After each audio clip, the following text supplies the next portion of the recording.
हाँ, ए ने घड़ी बी को 20% लाभ पर बेची। देखिए ए बी सी है, चलिए पहले फटाफट कर लेते हैं, ए लिखते हैं, बी लिखते हैं, सी लिखते हैं। अब लिखता है कि ए ने घड़ी को बी को 20% लाभ पे बेची। चलिए ए ने 100 रुपये में किया था, 20% बोला है, परसेंट कम ऐसे ही करते हैं जानते हैं। तो 100 रुपये का माल ए ने बी को कितना में बेचा होगा, 120 में। फिर बोलता है बी ने उसे 10% हानि पर सी को बेचा। 120 रुपए का माल में 10% हानि होगा, 120 का 10% कितना होता है, 12 रुपया होता है। 120 से 12 रुपया घटाया तो 108 रुपया हुआ। अब बोलता है कि सी ने वो घड़ी 216 रुपए में खरीदी, तो अपना 108 बराबर है किसका, 216 रुपए के बराबर। 1 रुपया बराबर क्या होगा, 216 बटे 108, 2 रुपया। अब देखिए एक हम तो 100 रुपया मान के चले हुए थे, अब है कि मेरे को ये निकालना होगा 100 रुपया बेसिकली मेरा जो माना असल में कितना है, तो 2 गुना 100 हो जाएगा, तो बराबर होगा 200 रुपए।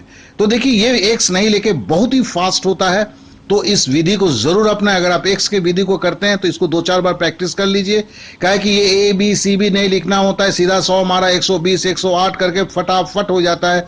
अब 108 बराबर 216, 1 बराबर 216 बटे 108, ऐसा तो नहीं करेंगे आप। क्या करेंगे, सीधा लिखेंगे 216 बटे 108 गुना 100 बराबर आप 200 रुपए करके निकल जाएंगे। तभी आपका भैया ये आधे मिनट से कम समय में होगा। तो पहले क्या है कि अभी बहुत सारे मैथ करने के बाद है, मैं यहाँ शब्दों को लिखता हूं आपको समझने के लिए। आप शब्दों को ना लिखेंगे, खाली फिगर को लिख के मैथ को करते हुए निकल जाएंगे। यही विधि है जिससे आप आधे मिनट में मैथ करते हैं। वो लोग बुद्धू है, बुद्धू, जो आपके ट्रिक्स ढूंढते हैं। भैया इतने सारे ट्रिक्स याद नहीं रहते हैं, ये नेचुरल टाइप है, इसे आप करते हैं सीधा होता है और आपके दिमाग में रहता है। आप देखेंगे पूरा 70 के इसमें मैं शायद 1 या 2 शॉर्टकट को दिया हूं, बाद बाकी मैं नेचुरल वे में करता हूं, क्योंकि यही सही प्रथा है, इसी में जाता है दुनिया। वो यूट्यूब को देख के क्या करते हैं, वो शॉर्टकट में ढूंढते हैं। अरे शॉर्टकट की बाजार में तो अच्छे से अच्छे बुक्स हैं, उठा के देखो। बहुतों ने इस्तेमाल किया है, कोई फायदा नहीं होता है। परीक्षा के हॉल में जाके थोड़ा मैथ ने ट्विस्ट मारा, सारा कुछ गुड़ गोबर हो जाता है।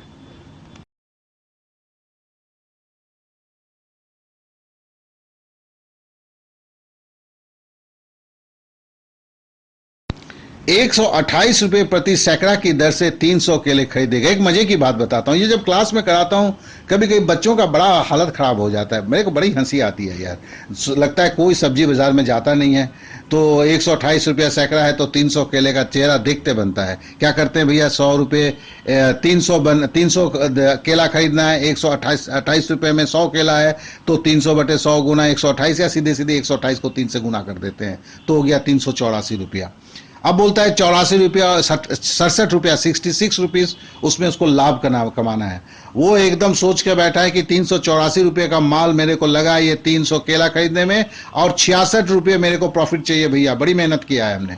तो 384 को 66 से जोड़ दिया, 450 रुपया। तो फिर क्या है, केले 300 केले को बेचेगा। अब 300 केले को अब 450 रुपये में बेचेगा, तभी तो उसको 66 रुपया प्रॉफिट हो, कहा कि 384 तो उसका तो खरीद भाव है। तो हम क्या करेंगे, 450 को 300 से भागा देंगे तो 1.5 रुपया होगा। अब बोला है प्रति दर्जन, यहां भी लड़कों का मुंह देखता हूं मैं क्लास में। क्या है, 1.5 रुपये का एक केला, फटाफट पूछता हूं 12 केला का दाम, सब कागज कलम लेके बैठ जाता है भैया। बड़ा हंसी आता है। 1.5 रुपया है तो 12, 1 रुपये करके 12 रुपया होता है, 50 पैसे करके 12 केले का दाम 6 रुपया, 12 और 6 कितना हुआ, 18 रुपया। भैया मैथ करते हैं, सारा सब्जी वब्जी भी खरीदिए तो ये फटाफट मैथ होने का थोड़ा प्रैक्टिस भी हो जाएगा।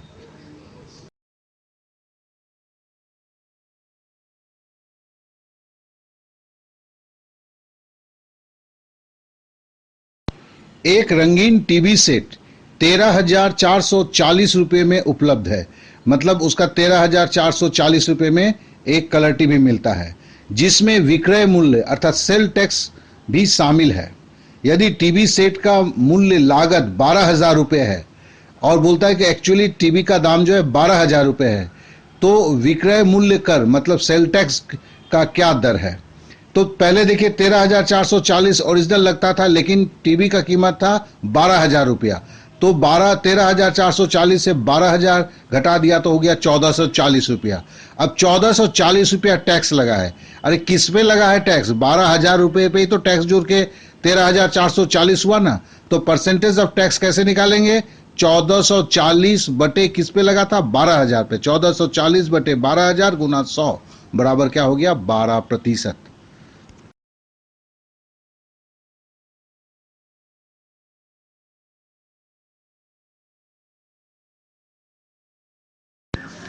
₹8,000 में 2 इलेक्ट्रॉनिक म्यूजिक सिस्टम खरीदे गए।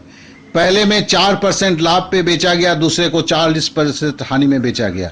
देखिए, ₹8,000 में 2 इलेक्ट्रॉनिक म्यूजिक सिस्टम खरीदे। कौन कितना में खरीदा है नहीं बोल रहा है, दोनों का मिला के ₹8,000 दाम है। यदि दोनों के विक्रय मूल्य भी समान हो तो दोनों म्यूजिक सिस्टम का क्रय मूल्य कितना है? तो देखिए, इसको करने का बहुत ही सिंपल, ये थोड़ा सा ट्रिक है, ये भी डीडी ट्रिक है। देखिए, आप 8,000 को 2 भाग में बांट दीजिए, क्या हुआ? 4,000। देखिए 4,000 है, एक में 40% की प्रॉफिट है, तो 4,000 पे 40% का प्रॉफिट कितना होगा? ₹1,600 देके 5,600 कर दिया।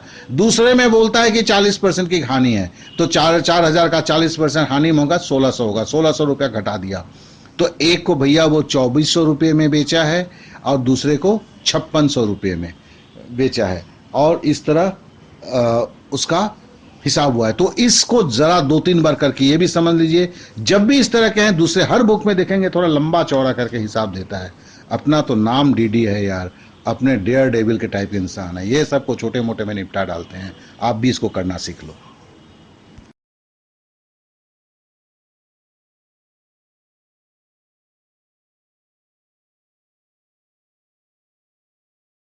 अब जरा इस सवाल को देखें। यदि अंकित मूल्य एमआरपी लागत मूल्य मतलब कॉस्ट प्राइस से 30% अधिक हो, तो भैया अंकित मूल्य 30% है, मतलब और कॉस्ट प्राइस पकड़ लेते हैं ₹100 है, तो अंकित मूल्य एमआरपी क्या होगा? 130 होगा। तथा अंकित मूल्य पर 10% छूट दिया जाए। अब अंकित मूल्य पे 10% छूट देगा तो ₹130 में कितना देगा भैया? ₹13 देगा ना। तो 130 से 13 घटा दिया तो 117। तो फिर ₹100 में खरीदा, ₹117 में बेचा, तो भैया प्रॉफिट कितना हुआ? 117 माइनस 100। और हम चूंकि 100 के हिसाब से कर रहे हैं, इसमें फटाक से प्रतिशत का एक लगा देंगे, मतलब 17% की प्रॉफिट होगी।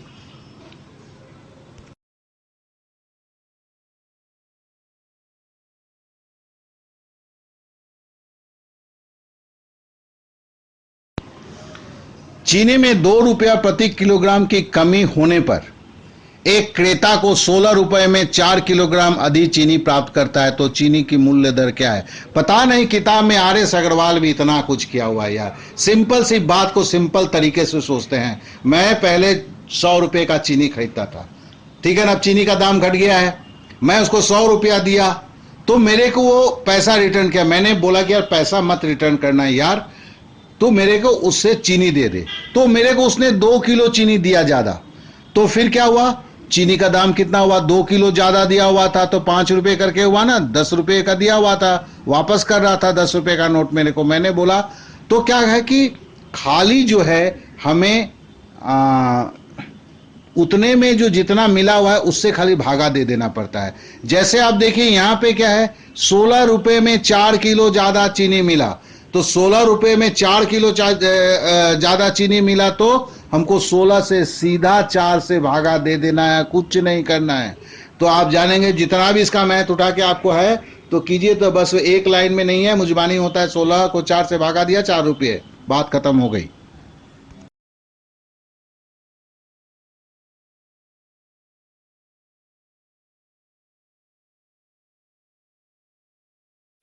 इस मैथ में भी बड़ा लोग क्या क्या करते हैं पता नहीं है यार, अपने को उतना सा लंबा चौड़ा आता भी नहीं है। ₹1 में 12 नारंगी बेचने पर एक व्यक्ति को 20% हानि होता है। ₹1 में 12 नारंगी बेचता है तो एक नारंगी का दाम क्या होगा? 1/12, बस करके छोड़ दिया हमने। एक नारंगी का दाम 1/12। अब अगर 20% लॉस करता है तो कितना होता है? 100 माइनस 20, 80। अब बोलता है 20% प्रॉफिट करना चाहिए, तो 100 + 20, 120। तो 80% बराबर है, एक नारंगी लेके चलते हैं 1/12। तो 1% बराबर क्या होगा? 1.1/12 गुना 80। 120% बराबर क्या होगा? देखो 1/8 होगा। तो 1/8 क्या बोलता है? मतलब है ₹1 में उसे 8 नारंगी बेचना होगा। आप लोग जो किताबों में RS देखे, थोड़ा सा लंबा चौड़ा है दोस्त, उससे छोड़ दीजिए, इस तरह से कीजिए, फटाफट भी होता है और समझ में भी आता है। ये 1/, जो है वो 1 रुपये में कितना है, वही मामला निकलता है उसमें। ठीक है।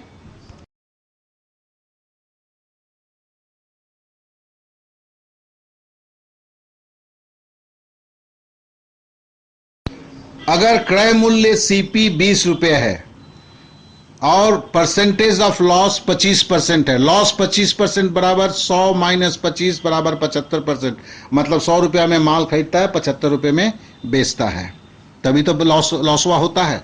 अब बोलता है कि तो विक्रय मूल्य क्या होगा, तो चलिए 100 रुपये का माल खरीदा, बेचेगा कितना में, 75 रुपये में, तभी 25% का लॉस होगा।